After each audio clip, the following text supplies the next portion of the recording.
이스라엘 공동체의 모습을 보면 구약에서의 공동체는 그들 나름대로의 체계와 어떤 시스템을 가지고 있었고 그 나름대로의 역할이 있었음을 보게 됩니다.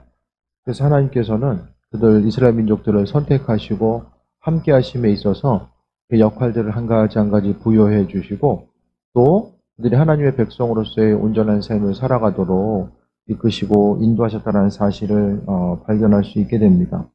오늘 본문은 하나님이 제사장들의 입술을 통해서 이스라엘 백성들을 이렇게 저렇게 축복해라. 이스라엘 민족들을 어떻게 축복해야 되는지를 말씀하고 있어요. 그래서 하나님은 제사장들에게 허락하신 은혜 가운데 축복권을 줬습니다. 축복권. 그 제사장들은 하나님의 말씀을 가지고 이스라엘 민족들에게 축복의 말씀을 전하게 되고 또 그 축복의 말씀이 그 하나님의 이끄심과 인도하심을 따라서 이제 이루어지는 내용들을 발견하게 됩니다. 오늘 본문 가운데서 보게 되면 뒤에도 보겠지만은 복의 모든 복의 근원 자체는 하나님의 하나님. 하나님께서 복을 주시고 인도하시고 함께 하신다라는 것. 이 땅 가운데 축복은 사람이 스스로 노력해서 얻어지는 것이 아니라 창조주 하나님께서 믿는 자들 한 사람 한 사람에게 하나님 예비하신 은혜와 축복을 나눠 주신다라는 사실을 또 발견하게 됩니다. 그래서 우리 스스로의 방법이 아니라 우리가 이 땅에서 누리는 축복들은 하나님께서 하나님의 방법대로 우리에게 허락해 주시는 것들을 누리는 그 귀한 삶을 살아갈 수 있게 되는데 오늘 22절에 여호와께서 모세에게 말씀하여 이르시되 하나님이 지금 이제 우리가 신약 시대에는 정말 축복받은 시대인 게 뭐냐면 오늘 본문 가운데서도 아론과 그의 자손들에게 말하는 것을 누구에게 말해요? 모세에게 말해요. 하나님은 구약에서 보면 특별히 그 하나님의 백성으로서 선택된 사람들, 지도자로서 선택된 이들을 통해서 하나님은 그의 뜻을 비춰주셨어요. 아무한테나 다 말씀하신 것이 아니라 일부분의 사람들에게만 하나님의 온전하신 뜻을 비춰주셨다라는 거예요. 이 시대 가운데서 그러니까 지금의 설교 말씀 가운데서 주의 음성을 듣고 인도하심 받아 살아가고 묻고 답을 얻고 이것 자체가 구약에 있어서는 상당히 제한적인데 신약 시대에 오면서 그리스도 예수께서 이 땅에 성령을 보내시고 함께 하심을 통해서 우리는 이 시대 가운데서 성령님의 그 인도하심과 예배하심 가운데 또 승리하는 귀한 삶을 살아갈 수 있는 그 은혜를 우리가 이제 경험할 수 있게 되었다라는 것을 발견하게 됩니다. 그래서 여호와께서 모세에게 또 말씀하셔서 아론과 그의 자손들에게 아론 계열은 이제 제사장 계열이잖아요. 이 시대 가운데서 하나님의 음성에 귀를 기울일 수 있고 또 그분께서 우리 한 사람 한 사람에게 허락하신 그 세밀하신 음성이 무엇인지를 깨달을 수 있다는 것 자체가 얼마나 그 은혜고 축복인지를 모릅니다. 기도할 수 있는 것 자체 또 하나님께서 그분의 뜻을 우리에게 비춰주신 것 자체가 어떻게 생각하면 우리 인생 가운데 가장 큰 은혜이고 또 축복의 요소라는 사실을 또 잊지 말아야만 합니다. 23절에 아론과 그의 아들들에게 말하여 이르기를 너희는 이스라엘 자손을 위하여 이렇게 축복하여 이르되 하나님이 아론의 후손을 통해서 그 레위의 레이지파를 통해서 하나님께서는 이제 아론의 자손들을 통해서 어떻게 합니까? 제사장 계열로 삼으시고 제사장 가문으로 삼으시고 또 그들에게 은혜와 축복을 허락하시는 축복권을 주신 거예요. 신앙인들에게는 축복권이 있어요. 하나님께서 오늘 특별히 좀 좁은 의미에서 보게 되면 교회에 있어서의 그 사역자들이나 목회자일 뿐만 아니라 좀 넓게 보면 어떤 사람에게 축복권이냐면 하나님 말씀을 신뢰하는 사람들. 그 말씀을 신뢰하는 사람들에게만이 오로지 그 은혜의 말씀들이 풀어지게 되죠. 철저하게 우리가 신앙생활하면서 잊지 말아야 될 것은 하나님 말씀을 가지고 믿음 가지고 신앙생활하는 건 뭐 당연한 말처럼 보여도 하루하루 어떤 것을 뭐 선택하고 행동함에 있어서 믿음으로 행동하고 준비하고 계획하는 것이 무엇보다 중요한 거예요. 그래서 축복권도 마찬가지죠. 하나님이 또 가장에게 축복권을 허락하시고 또 교회의 리더들에게 하나님의 축복권을 허락하시는 것. 그러니까 그 축복권을 통해서 우리는 다른 사람들 중에서 부지런히 축복하면서 살아가야 되는 거죠. 그 말의 능력 자체, 특별히 하나님의 사람들은 믿음을 갖고 있다는 것은 뭐냐면 하나님 말씀에 대한 신뢰함, 또 하나님 백성으로서 그 말씀대로 살아가고자 했을 때에 하나님께서 우리의 삶의 여정 가운데 행하시는 그 모든 일들에 대해서 믿음으로 바라보고 살아가는 것 자체를 말씀하고 있습니다. 그래서 여호와께서 모세에게 말씀하시고 또 아론과 자손들에게 너희 이스라엘 자손을 위하여 축복해라. 하나님께서 그 축복의 내용을 구별된 사람들에게 맡겨주셨고 구별된 아론의 자손, 아론과 그의 자녀들은 어떻게 됩니까? 자신의 삶을 통해서 계속해서 하나님께서 맡겨주신 대로 축복하는 역할을 감당해야 되는 거죠. 그래서 오늘 본문에 보면 하나님은 이스라엘 민족들을 축복하시기 위해서 선택하신 거예요. 그들에게 복을 주시고 그 복이 주변 민족들에게 온전히 흘러갈 수 있도록 이스라엘 민족들을 선택하시고 은혜로 함께 하셨다라는 사실에 대해서 또 오늘 본문은 이야기하고 있습니다. 그래서 이스라엘 자손들을 위해서 축복하는 것. 그러니까 하나님의 백성들은 계속해서 주께서 허락하신 그 입술의 고백을 축복하는 데 있어서 계속해서 사용해야만 합니다. 하나님의 백성으로서 그 말씀을 다른 이들을 향해서 축복하고 또 선포하는 데에 사용해야 된다는 것을 또 말씀합니다.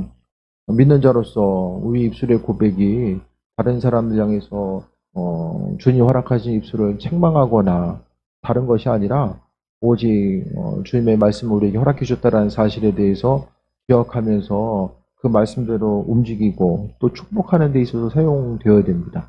그래서 하나님은 먼저 우리를 불러준 이유도 오늘 아론과 자녀들에게 말씀하신 것처럼 우리에게도 축복하시기 위해서 복을 주시기 위해서 부르셨고 또 그 복이 다른 누군가에게 전달돼 나아갈 수 있도록 하나님께서는 은혜와 인도하심 가운데 우리를 부르시고 함께 하셨다는 사실 또한 오늘 말씀을 통해서 볼 수 있게 됩니다.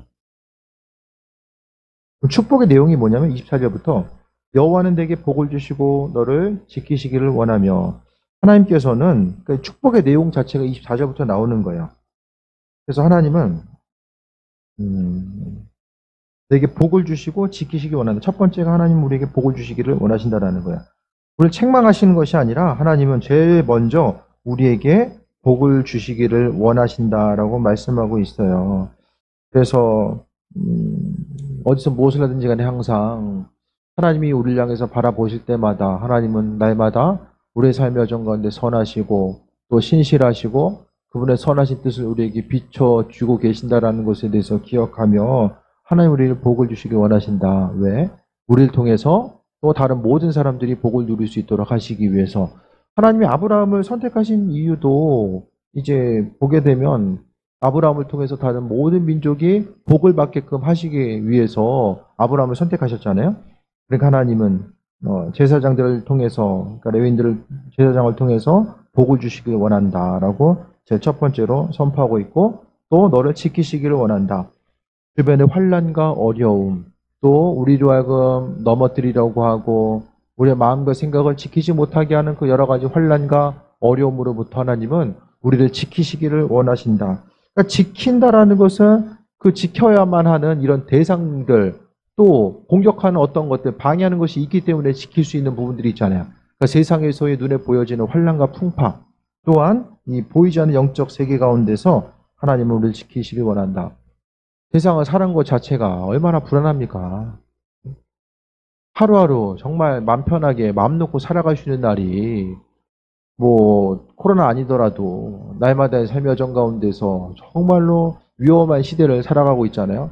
없던 질병도 계속 생기고 자동차가 많아지니까 사건 사고도 많이 생겨지고 여러 가지 일들 가운데서 사람이 삶을 살아가는데 편리하면 편리할수록 오히려 한편에 있어서는 그 편리함이 사람의 생명을 위협하는 요소로서 다가오는 경우들이 많이 있습니다. 그렇다고 한다면 삶의 순간순간마다 우리가 잊지 말아야 될 것은 하나님께서 우리를 지키시길 원하신다라는 거. 우리가 마음과 생각이 하나님을 향해 있고 그 인도하심에 대해서 바라보고자 했을 때에 하나님은 우리에게 복을 주시고 또한 우리를 지키시길 원하시는 분이 바로 그분의 뜻에 있다는 것에 대해서 잊지 말아야만 합니다. 원한다라는 거. 오늘 성경에서는요. 지키시기를 원한다. 그냥 하나님이 그냥 바라고 원한다. 이렇게 보여지는데 이게 원어를 해석하면 하실 것이다. 하실 것이다. 단순히 이렇게 되기를 내가 원한다. 이 바란다라는 것을 어떻게 해석하면은 나는 바라는데 네가 이렇게 상태가 안 좋으면은 아무것도 없다. 이것으로 이제 중심으로 비춰질 수가 있는데 그것보다 하나님이 우리를 향하신 근본적인 생각은 나는 다시 해석하면 여호와는 하나님은 내게 복을 주시고 너를 지키실 것이다. 지키실 것이다. 복을 주시고 지키실 것이다 라고 이제 해석이 되어야 되는 거예요. 삶을 살아가면서 하나님이 내 인생을 지키신다라는 것에 대한 분명한 소망감이 있는 사람들은 환난과 어려움이 있어도 잘 흔들리지 않아요. 어차피 나의 삶이 주의 손에 속해 있기 때문에 그분께서 행하시는 그 모든 일들에 대해 소망함, 살고 죽는 것이 다 주의 손에 속해 있다는 사실에 대해서 믿음 가지고 있는 사람들은 하루하루 날마다 불안하며 살지 않습니다. 어려움 있으면 하나님께서 그 어려움 감당하게 하시고 정말 감당하기 힘든 것들은 성경은 피할 길을 내어주신다라고 말씀하고 있잖아요. 그러니까 하나님의 이끄심과 인도하심을 바라보는 우리들의 삶은 다른 어떤 것이 아니라 그의 장중 안에 우리가 살고 있음에 대해서 생각하면서 하나님이 복을 주시고 하나님이 내 삶을 지키시는구나, 그것에 대해서 확신 가지고 살아가야 됩니다. 그 믿음에 확신이 없으면 우리가 마음과 생각을 지키면서 점점 더 앞으로의 시대도 마찬가지로 마찬가지로도 살 수가 없어요. 그러니까 점점 더 세상은 상식적인 것보다는 비상식적인 일들이 많아지고요. 진리와 정의와 공의가 상실돼 가고 또 여러 가지 이제 다양한 위기 상황 가운데서 문제점이 많이 나타날 수밖에 없는데, 하지만 오늘 본문 가운데서 하나님께서 우리를 지키신다.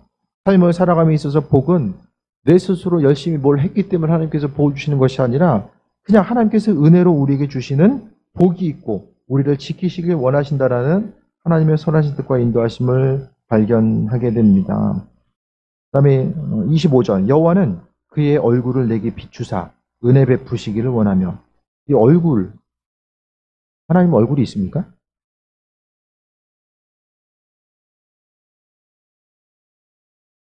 하나님 얼굴이 있어요?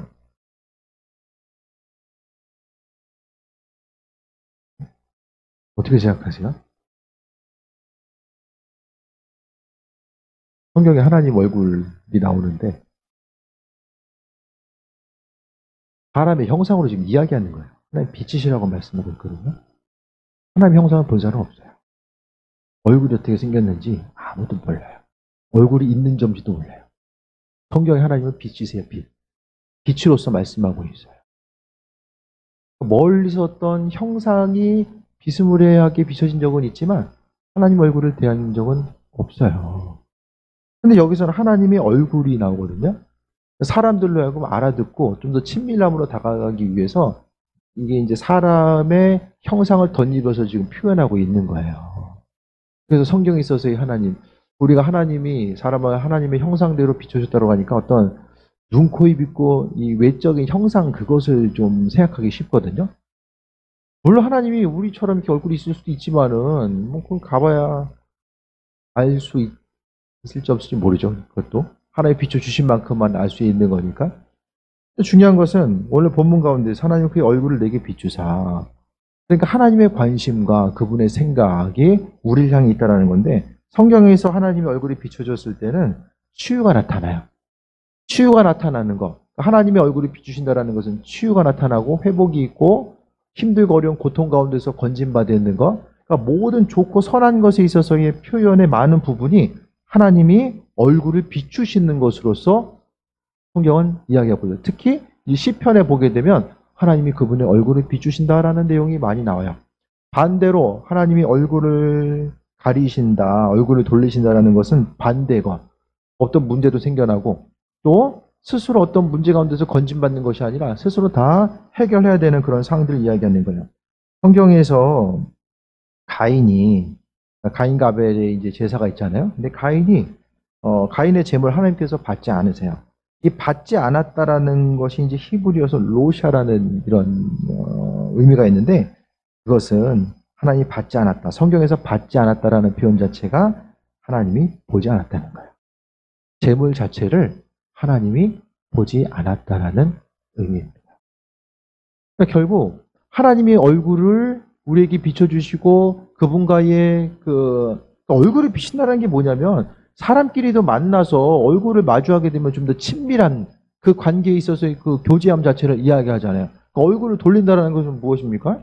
관계성이 깨어진 것 자체를 이야기합니다. 그래서 하나님이 그의 얼굴을 내게 비추사. 하나님 우리에게 얼굴을 축복하시고 얼굴을 비추사 은혜 베푸신다. 그러니까 결국 하나님의 은혜는 어떻게 옵니까? 그분과의 친밀한 관계성 가운데 하나님 얼굴을 돌리시는 것은 내가 아무리 뭘 하려고 해도 하나님이 인정하지 않고 받지 아니하시고 또 은혜로 충만함으로 함께하지 않는 그 상태에 대해서 이야기하는 거예요.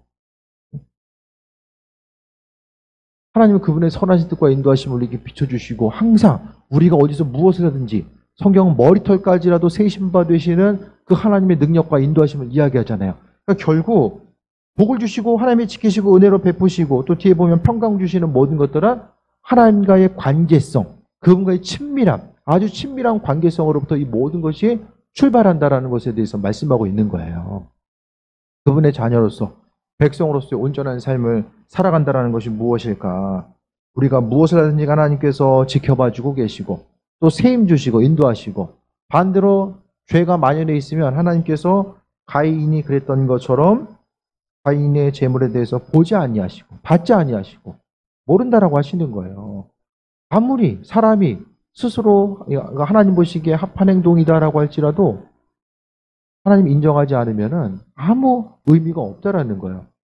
이 세상 가운데서 분명한 신앙인들은 무엇을 하든지 간에 삶의 목적 자체가 분명해야 됩니다. 분명한 목적 무엇입니까? 하나님 뜻대로 살아가는 것이 삶의 목적이에요. 누구나 다 동일합니다. 우리가 주님 보시기에 하나님 뜻대로 살아가기 위해서 인생을 살아가는 여러 가지 방법이 있겠지만 이 본질적인 것은 뭐냐면 주의 뜻대로 살아가는 거, 하나님의 방법대로 뜻대로 살아가는 거. 그것이 바로 삶의 목적이죠. 나중에 하나님 앞에 갔을 때에 그분의 뜻대로 살아갔던 것 외에 남는 것이 뭐가 있겠습니까? 아무것도 없어요. 주께서 물으시는 것들은 이 세상에서의 삶의 정관의 주님의 뜻, 그 인도하심 따라서 세상을 살았는가? 그렇지 못했는가? 그거 물어보실 거예요. 그래서 하나님께서는 우리에게 복을 주시고 우리를 지키시고 은혜 베푸시길 원한다.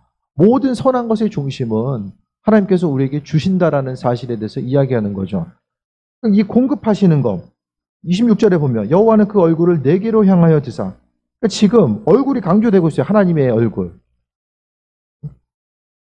얼굴에서 가장 중요한 부분이 뭐예요? 사람 만나면 어디 봐요? 얼굴에서. 코만 뚫어지게 봐요? 눈을 보잖아요. 눈을. 시선을 마주하는 거죠.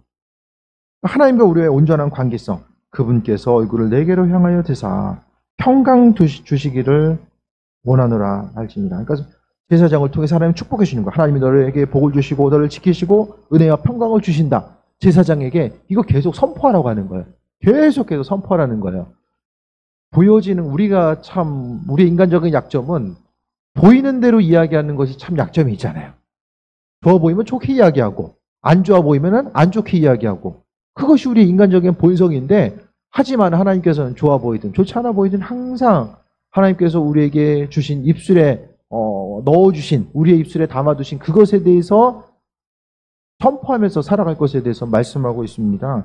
그래서 하나님의 얼굴을 비추시고 내게를 향하는 것 이것을 통해서 우리는 하나님과의 온전한 관계성 그러니까 얼굴이라는 것은 하나님과 동행하는 것이고 시선을 마주하는 것이고 친밀함과 교제함의 모습 자체를 이 하나님의 얼굴로서 표현되고 있어요. 그래서 얼굴을 마주한다라는 것, 얼굴을 대한다라는 것은 그만큼 핸드폰이 아니라 직접적으로 만나서 이렇게 얼굴을 대하면 그만큼 가까운 거리 안에 있어야지만 이 얼굴을 맞이할 수 있잖아요.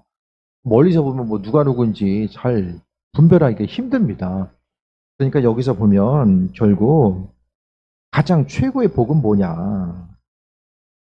그의 얼굴을 비춰주시는 것과 하나님의 얼굴을 대하는 것이 가장 큰 은혜와 축복인 거예요. 하나님과의 그 깊은 관계성 자체, 그 관계성 가운데 있으면 나머지 것들을 하나님이 하나님의 방법들을 해결하시고 인도하시는 거예요. 그래서 오늘 제사장을 통해서 선포하고 있는 가장 충만한 은혜와 축복은 뭐냐면 하나님과의 친밀한 관계성입니다. 우리에게 있어서의 최고의 복은 하나님께서 우리에게 주시는 그 어떤 것들, 눈에 보이는 것은 복을 주시고 지키시고 은혜와 평강처럼 보이는데 실질적으로 그 본질적인 것 자체는 뭐냐면은 하나님 자신이에요. 그분의 시선이 항상 나를 향해 있는 것. 내가 무엇을 하든지 간에 하나님의 시선이 다른 곳을 향하지 아니하고 내가 행하는 또 움직이고 반응하는 그곳 가운데 하나님의 이끄심이 멈춰 있는 그 부분에 대해서 말씀하고 있어요. 그리고 오늘 성경에서의 하나님께서 복을 주시고 함께 하신다는 거, 구약에서의 복은 물질적인 축복이에요. 구약의 복은 물질적인 축복인데 그 물질적인 축복 안에는 영적인 축복이 담겨져 있어요. 구약에서의 영적인 축복은 물질적인 축복을 통해서 우리에게 많은 부분 비춰지게 된다는 거예요. 그러니까 하나님과의 깊은 충만한 그 관계성 가운데 있는 이들은 하나님께서 은혜로 공급하시고 함께 해주시며 아버지의 선한 것들을 우리의 삶의 여정 가운데 계속 공급해 주시는 거예요. 그것이 바로 시편 기자가 이야기했던 시냇가에 심은 나무죠. 항상 마르지 않는 시냇가에 심은 나무, 그것을 이야기합니다. 그것이 이제 하나님께서 복을 주시는 삶. 그러면은 27절에 보면 그들은 이와 같이 내 이름으로 이스라엘 자손에게 축복할지니 내가 그들에게 복을 주리라. 하나님이 주신다라는 것은 이제 마지막으로 강조하고 있어요. 이것은 내 이름으로 이스라엘 자손에게 축복하라. 이름으로 축복한다라는 건 뭐냐면 그 축복의 말씀이 선포될 때마다 이게 이제 뭐냐면 교회 가운데서 이제 끝나고 축복 기도하잖아요. 축도할 때 이제 모형이 되는 것이 바로 이제 오늘 본문의 또 내용이에요. 그래서 축복 기도했을 때에 내 이름을 축복한다라는 것은 그 축복의 근원이 되는 것이 바로 하나님 되심이 날마다 나타나줘야 된다라는 거죠.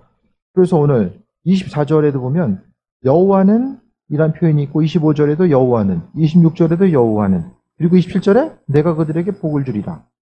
결국 강조되는 것이 무엇입니까? 오늘 성경에 복을 누가 주느냐, 그거 잊지 말라는 거예요. 여러 가지 이야기하고 있지만 모든 복에, 그러니까 구절마다 하나님께서 제사장을 통해서 축복하시기로 마음먹으셨는데 그 축복의 근원 가운데서의 그 축복을 누가 주는가, 그것에 대해서 이스라엘 민족들로 하여금 잊지 말 것에 대해서 강조하고 있는 거죠. 그래서 삶을 살아가면서 열심히 사는 게 맞아요. 신앙인들은 참 열심히 살아가야 돼요. 근데 믿지 않는 사람들도 열심히 살아가잖아요. 그럼 신앙인들에게서 열심히 살아가지만 그 열심을 살아감에 있어서의 본질적인 것은 하나님께서 그 열심 가운데 복의 복을 더하신다는 것. 하나님께서 돕지 아니하시고 그분께서 은혜로 베풀어 주지 않으면 삶의 여정이 깨진 항아리에다 물 붓는 것과 마찬가지입니다. 수고하고 노력했을 때 결론으로 얻어지는 것들이 없고 또 거둘 수 있는 그런 삶을 살지 못한다는 거죠.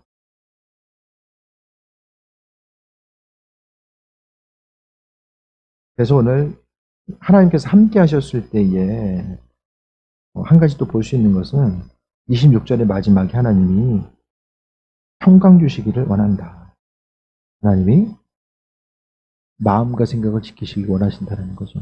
결국 하나님이 24절에서 주시는 복, 또 너를 지키시길 원한다는 거, 은혜 베푸신다는 거, 이것이 평강이라는 단어로 26절에 나와 있는 평강이라는 단어로 모아지지 않을까 생각을 해요.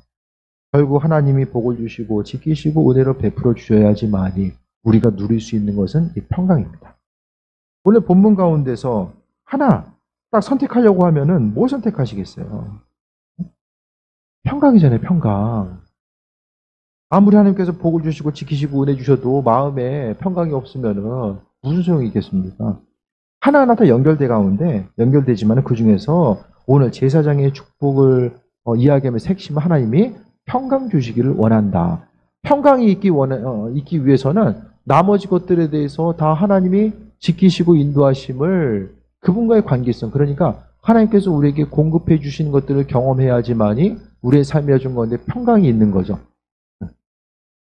날마다 신앙생활 하면서도 근심 걱정이 있고 힘들고 어렵고 고통이 있고 피곤하고 믿음 생활하는 것 자체가 내 인생 가운데 아무런 영향력과 능력으로 다가오지 못하고 날마다 근심 걱정하고 이렇게 삶을 살아가다 보면 삶의 순간순간마다 새해 먹고 살아갈 일들보다는 정말 이제 절망한 일들만 앞에 펼쳐지게 됩니다.